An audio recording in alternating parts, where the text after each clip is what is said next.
Hello students, आज हम पढ़ेंगे क्लास 12th से जूझ। जूझ का अर्थ होता है संघर्ष और इस चैप्टर के लेखक आनंद यादव जी हैं। इस चैप्टर में लेखक ने एक ग्रामीण किसान की शिक्षा प्राप्ति के लिए लालायित पुत्र के बारे में, उसके संघर्ष के बारे में हमें समझाया है। तो सबसे पहले हम इस कहानी का सारांश पढ़ लेते हैं, जो कि मैंने बहुत ही सरल शब्दों में आपके लिए लिखा है। एक बार सुनकर ही आपको याद हो जाएगा। तो इसका सारांश कुछ इस प्रकार है।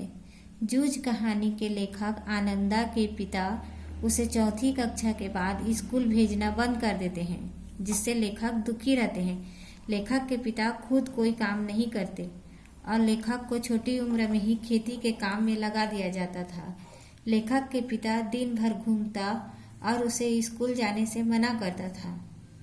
आनंदा की माँ यानी कि लेखक माँ उसे पढ़ाना चाहती थी।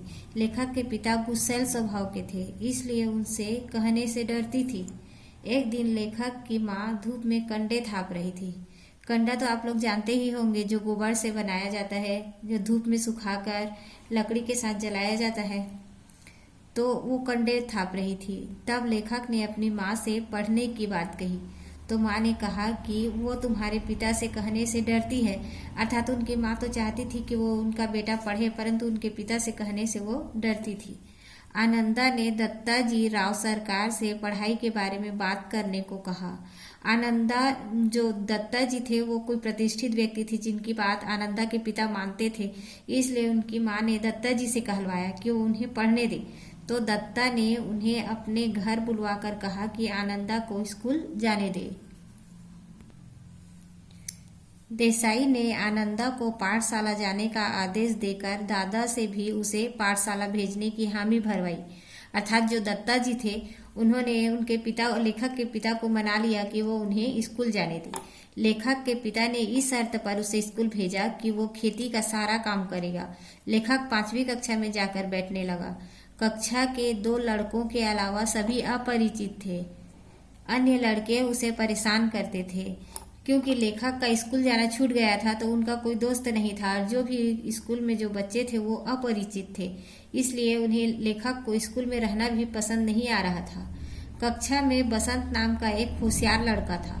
टीचर ने उसे मॉनिटर बना दिया था। धीरे धीरे लेखक भी होशियार बन गया। दोनों में दोस्ती हो गई।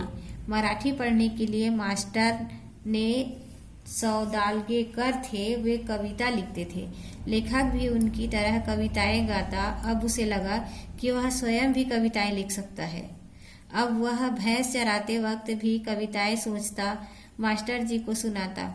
कविता लिखने के लिए अपने पास कागज कलम रखता। कागज न होने पर लकड़ी पर लिखता। मास्टर जी से वह अपनी भाषा सुधारने लगा। धीरे धीरे अलंकार, छंद आदि को भी बारीकी से समझ लिया। स्टूडेंट्स, ये तो था इस चैप्टर का सारांश। अगर आप सारांश को ही अच्छे से समझ लेंगे तो इस चैप्टर से जो भी क्वेश्चन आंसर आपको पूछा जाएगा वो आप अपनी मर्जी से बनाकर लिख सकते हैं। जरूरी नहीं है कि उनमें कठिन शब्दों का इस्तेमाल हो, बस आपको शब्दों को जमा कर लिखना आना चाहिए। इसलिए सारांश को ही आप अच्छे से समझिए, ये आपको हमेशा ही काम आएगा। फिर भी इस चैप्टर से कुछ 2 महत्वपूर्ण प्रश्न मैं आपको बता रही हूँ। तो पहला महत्वपूर्ण प्रश्न है, जूझ कहानी के आधार पर आनंदा के व्यक्तित्व की 4 विशेषताएं लिखिए। तो इसका उत्तर है पढ़ने का इच्छुक। जो लेखक थे वो पढ़ने के बहुत ही इच्छुक थे, इसलिए सारा काम छोड़कर भी वो स्कूल जाना चाहते थे। दूसरा, परिश्रमी थे, सब काम करने के बाद भी पढ़ने जाते थे। लगनशील थे, आज्ञा पालक थे, अर्थात अपने पिताजी की हर आज्ञा का पालन करते थे। सहनशील थे, उनके पिता उनके साथ अच्छा व्यवहार नहीं करते थे, उन्हें डांटते थे, चमकाते थे, फिर भी वो सब कुछ सह कर भी आगे पढ़ाई करना चाहते थे। और दूसरा प्रश्न है, जूझ कहानी के नायक का मन शाला जाने के लिए क्यों तड़पता था? तो इसका उत्तर है क्योंकि लेखक समझ गए थे कि खेती लाभदायक नहीं है, इससे उन्नति नहीं होगी। पढ़ लिख कर नौकरी कर सकता है, जिससे जीवन में खुशहाली आ सकती है। ये आजकल की पीढ़ी के लिए एक प्रेरणा स्रोत की कहानी की तरह है। जैसे आजकल के बच्चे भी पढ़ाई लिखाई से जी चुराते हैं, उन्हें ऐसा नहीं करना चाहिए। पढ़ाई लिखाई से ही जिंदगी में उन्नति हो सकती है।